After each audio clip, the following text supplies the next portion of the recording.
Evergreen coniferous മരങ്ങളുടെ കൂട്ടത്തിൽപ്പെട്ടതാണ് ഈ അരോക്കേറിയ ചെടിയും.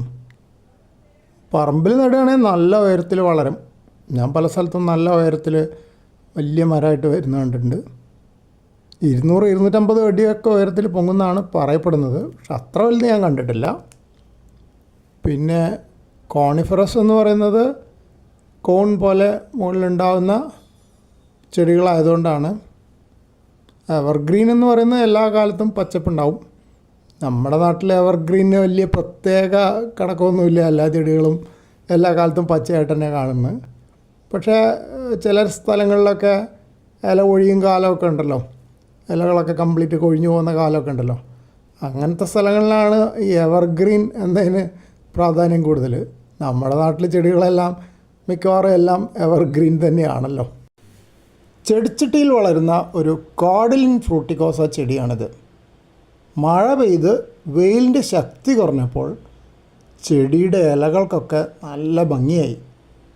മുമ്പ് വേനലിൻ്റെ ശക്തിയിൽ ഇലകളൊക്കെ ഏകദേശം മങ്ങി ഒരു പച്ച കലർന്ന ചാരനിറം പോലെയൊക്കെ ആയിട്ടായിരുന്നു. കാണാനൊരു ഭംഗിയില്ലായിരുന്നു. അത് വെയിൽ കൂടുമ്പോൾ ചെടികളിലെ ഫോട്ടോസിന്തസിസിന് വേണ്ടിയിട്ട് കൂടുതൽ ക്ലോറോഫിൽ ഉണ്ടാക്കും. അപ്പോൾ ക്ലോറോഫിൽ കൂടുമ്പോൾ അതിൻ്റെ ഭംഗി കുറയും. ഇപ്പോൾ ക്ലോറോഫിൽ കുറഞ്ഞിട്ട് പകരം ആന്തോസയാനിൻ പോലെയുള്ള കളറുള്ള പിഗ്മെൻറ്റുകളാണ് ഉണ്ടാവുക. അങ്ങനെയാണ് ഈ ചെടികൾക്ക് ഇലകൾ വെയിൽ കൊള്ളുമ്പോൾ നിറമാറ്റം വരുന്നതെന്നാണ് പറയപ്പെടുന്നത്.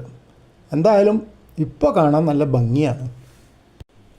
അരിക്ക palm, yellow palm, butterfly palm, bamboo palm, golden cane palm എന്നീ പല പേരുകളുണ്ട് ഈ ചെടിക്ക്. ഇതിൻ്റെ ഇലകൾ ഇങ്ങനെ ഒരു ആർച്ച് പോലെ വളഞ്ഞു നിൽക്കും. കാണാൻ നല്ല ഭംഗിയാണ്. ഞാനിവിടെ 2 ചെടിച്ചട്ടികളിൽ 2 ചെടികൾ 1-2 ദശാബ്ദക്കാലം വളർത്തിയിരുന്നു. പിന്നീട് അത് ഉണങ്ങിപ്പോയി. ഇതിപ്പോൾ പുതിയ ചെടിയാണ്. കുറച്ച് ആഴ്ചകളെ അല്ലെങ്കിൽ മാസങ്ങളെ ആയിട്ടുള്ള ഇവിടെ കൊണ്ടുവന്നിട്ട്. ഇങ്ങനത്തെ 2 ഉണ്ട് ഇവിടെ. 2 നന്നായിട്ട് വളരുന്നുണ്ട്.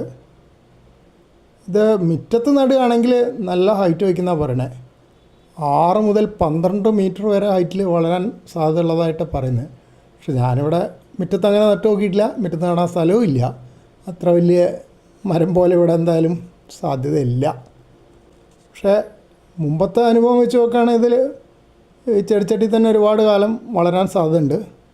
അകത്ത് വെച്ചാലും വളരും. പക്ഷേ കുറച്ച് വെളിച്ചം കിട്ടുന്ന സ്ഥലത്ത് ജനലിൻ്റെ അടുത്ത് വയ്ക്കണം. നേരിട്ട് വലിയ വെയിലത്ത് വെച്ചാൽ ചിലപ്പോൾ ചെടി ഇലകളൊക്കെ കുറേശ്ശെ കരിഞ്ഞു പോകാൻ സാധ്യതയുണ്ട്. പിന്നെ വെള്ളം ഒഴിക്കുന്നതും കുറേശ്ശെ ഒഴിക്കാവൂ. ഒരുപാട് വെള്ളം ഒഴിച്ച് കഴിഞ്ഞാൽ ചീഞ്ഞു പോകാനും സാധ്യതയുണ്ട്. വെരിഗേറ്റഡ് ഇലകളുള്ള ചെമ്പരത്തിയുടെ കമ്പുകൾ 2 അടുത്ത വീട്ടിൽ നിന്ന് കൊണ്ടുവന്ന് നട്ടതാണ് 2 ചെടിച്ചട്ടികളിൽ. 2 കുറേശ്ശെ പൊടിച്ച് വരുന്നുണ്ട്. തളിരിലകളുണ്ട്. പക്ഷേ ഈ ചെടിയുടെ പ്രത്യേകത ഞാൻ ശ്രദ്ധിച്ചത്, കുറച്ച് വളർന്നു കഴിഞ്ഞപ്പോൾ കുറേ ഇലകൾക്ക് വെരിഗേഷൻ നഷ്ടപ്പെട്ടോ എന്നൊരു സംശയം. കുറേ ഇലകൾ ഒരുവിധം മുഴുവനായി തന്നെ പച്ചയായിട്ട് കാണുന്നുണ്ട്. അപ്പോൾ ഇത് രണ്ടും ഒരു നാണയത്തിൻ്റെ 2 വശങ്ങൾ പോലെ തന്നെയാണോ, അതോ കുറച്ച് കഴിയുമ്പോൾ ഈ ചെടി മൊത്തത്തിൽ പച്ച ഇലകളുള്ള ചെമ്പരത്തിയായിട്ട് മാറുമോ? കാത്തിരുന്ന് കാണാം. എഗ്ലോണീമ ഫയർ ക്രാക്കർ, എഗ്ലോണീമ റെഡ് സിയാം പ്ലാന്റ്, സിയാം ഒറോറ എന്നിങ്ങനെ നിരവധി പേരുകളുണ്ട്. ചിലർ ഈ ഗണത്തിന് ചൈനീസ് എവർഗ്രീൻസ് എന്നും പറയും. വളരെ ലളിതമായിട്ട് ഉണ്ടാകുന്ന ചെടിയാണിത്. ഇതിൻ്റെ തൈകൾ പോലെ ശിഖരങ്ങൾ മണ്ണിൻ്റെ അടിയിൽ നിന്ന് തന്നെ മുളച്ചുണ്ടാവാറുണ്ട്. നല്ല കളറാണ്. നല്ലോണം വെളിച്ചം കിട്ടുകയാണെങ്കിൽ ചുവപ്പ് രാശി കൂടുതലായിരിക്കും. വെളിച്ചം കുറഞ്ഞ സ്ഥലത്ത് വെച്ചാൽ ആ ചുവപ്പ് നിറം കുറയും. അങ്ങനെയാണ് കാണാറ്. വീടിനകത്തും വളർത്താം. പക്ഷേ സൂര്യപ്രകാശം ജനലിലൂടെയെങ്കിലും കിട്ടുന്ന തരത്തിൽ വളർത്തുന്നതായിരിക്കും നല്ലത്. മിതമായിട്ട് വെള്ളം ഒഴിച്ച് കൊടുക്കാനേ പാടുള്ളൂ. കൂടുതൽ വെള്ളം ഒഴിച്ച് കഴിഞ്ഞാൽ വേര് ചെയ്യാൻ സാധ്യതയുണ്ട്. പിന്നെ ഒഴിക്കുന്ന വെള്ളത്തിനൊരു പ്രത്യേകതയുണ്ട്. കൂടുതൽ ക്ലോറിനുള്ള ടാപ്പ് വാട്ടർ ഒഴിച്ചു കഴിഞ്ഞാൽ ഇലകളുടെ തുഞ്ചം കരിഞ്ഞ് ഒരു ബ്രൗൺ നിറാവാൻ സാധ്യതയുണ്ട്. അപ്പോൾ ടാപ്പ് വാട്ടറാണ് ഉപയോഗിക്കുന്നതെങ്കിൽ ഒരു ദിവസം തുറന്നൊരു പാത്രത്തിൽ വെച്ച് അതിൻ്റെ ക്ലോറിൻ്റെ അംശം കുറഞ്ഞ ശേഷം വേണം ഒഴിച്ചു കൊടുക്കാൻ. ഇത് ലെമൺ സൈപ്രസ് ചെടിയുടെ 2 കൊല്ലം മുമ്പ് എടുത്ത ഒരു വീഡിയോ ക്ലിപ്പാണ്. അന്ന് ഒരു 18 ഇഞ്ച് ചെടിച്ചട്ടിയിലാണ് നട്ടിരുന്നത്. നന്നായി വളരുന്നുണ്ട്. ചെടിച്ചട്ടിയിൽ കുറേ സ്റ്റോൺസ്, റിവേഴ്സ് സ്റ്റോൺസ് ഇട്ടിട്ട് അലങ്കരിച്ചിട്ടുണ്ട്. നല്ല ഭംഗിയുണ്ട് കാണാൻ. ഇത് വളരെ ചെറിയ ചെടിയായിരുന്നു വാങ്ങുമ്പോൾ. ഇതിലും കുറേ ചെറുതായിരുന്നു. ഇപ്പോൾ കുറേ വളർന്നിട്ടുണ്ട്.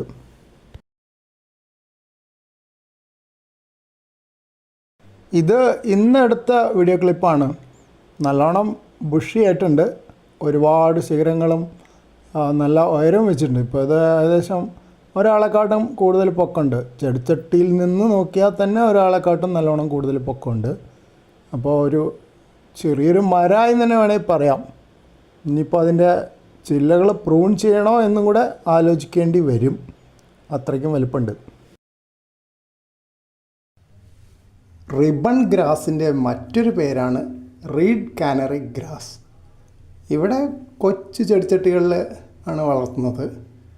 പക്ഷേ നിലത്ത് വളർത്തുകയാണെങ്കിൽ 2 മീറ്റർ വരെ ഉയരം വളരാം എന്നാണ് പറയുന്നത് ചില ഇനങ്ങൾ. ഇതിൻ്റെ ഇല വാരിഗേറ്റഡ് ഇലകളാണ്.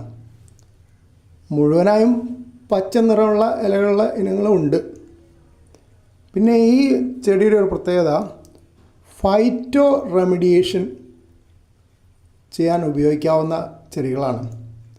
എന്ന് വെച്ചാൽ മലിനീകരണം കാരണം മണ്ണിൻ്റെ ഗുണനിലവാരം കുറഞ്ഞു പോയ സ്ഥലങ്ങളിൽ, പ്രത്യേകിച്ച് ഇൻഡസ്ട്രിയൽ ഏരിയയിൽ ഈ ചെടികൾ നടുകയാണെങ്കിൽ മണ്ണിൻ്റെ ഗുണനിലവാരം മെച്ചപ്പെടുത്താൻ സാധിക്കുമെന്നും ഗവേഷകർ പറയുന്നുണ്ട്.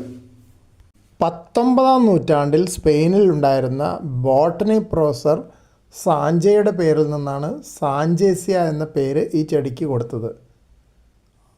ഇലകളിലുള്ള വരകളാണ് സീബ്ര പ്ലാന്റ് എന്ന പേര് വരാൻ കാരണം.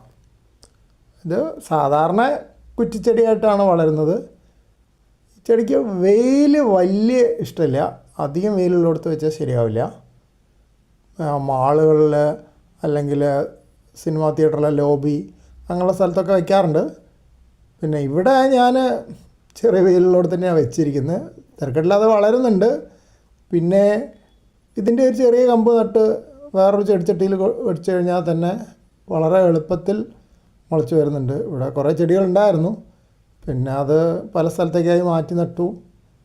ഇപ്പോൾ കാര്യമായിട്ട് വളരുന്ന ഈ ചെടിയേ ഉള്ളൂ. മറ്റേത് അധികവും വേനൽക്കാലത്തായിരുന്നു മാറ്റി നട്ടത്. ചിലതൊക്കെ ഉണങ്ങിപ്പോവുകയും ചെയ്തിട്ടുണ്ട്. ആദ്യം വളർന്നിരുന്നു, പിന്നെ വെയിൽ കൂടിയപ്പോൾ ഉണങ്ങിപ്പോയിട്ടുമുണ്ട്. സ്റ്റാർലൈറ്റ് ഫൈക്കസ് പ്ലാന്റ് UK-യിലെ റോയൽ ഹോർട്ടിക്കൾച്ചറൽ സൊസൈറ്റിയുടെ അവാർഡ് ഓഫ് ഗാർഡൻ മെറിറ്റ് കിട്ടിയ ചെടിയാണ്. നല്ല ഭംഗിയുള്ള ചെടിയാണ്. വീട്ടിനകത്തും വളർത്താവുന്നതാണ്. അകത്ത് വളർത്തുകയാണെങ്കിൽ വായുവിൽ വരുന്ന ഫോർമാൽഡിഹൈഡ് വലിച്ചെടുക്കാൻ കഴിവുള്ള ഒരു ചെടിയാണ് ഇതെന്നാണ് പറയപ്പെടുന്നത്. പിന്നെ ഇത് പുറത്ത് മണ്ണിൽ വളർത്തുകയാണെങ്കിൽ ഇതിൻ്റെ ചില വെറൈറ്റീസ്, ഇതിപ്പോൾ വെരിഗേറ്റഡ് ഇലകളുള്ള നല്ല ഭംഗിയുള്ള വെറൈറ്റിയാണ്. നല്ല പച്ച നിറമുള്ള ഇലകളുള്ള വെറൈറ്റീസ് ഉണ്ട് ഫൈക്കസിൻ്റെ. ആ ഫൈക്കസൊക്കെ ചിലപ്പോൾ വലിയ മരങ്ങളായിട്ടൊക്കെ വളരാൻ സാധ്യതയുണ്ട്. മീറ്റർ കണക്കിൽ ഉയരമുള്ള വലിയ വലിയ മരങ്ങളായിട്ടും വലിയ വേരുകളൊക്കെ ഉള്ള മരങ്ങളായിട്ട് വളരാൻ സാധ്യതയുണ്ട്. പക്ഷേ ആരും അങ്ങനെ മരമായിട്ട് വളർത്തുന്നത് ഞാൻ കണ്ടിട്ടില്ല. മിക്കവാറും എല്ലാവരും ചെടിച്ചട്ടിയിലാണ് വളർത്തുന്നത്. ഞാനിവിടെ ഇൻഡോർ പ്ലാന്റ് ആയിട്ടല്ല വളർത്തുന്നത്, പുറത്താണ് വളർത്തുന്നത്.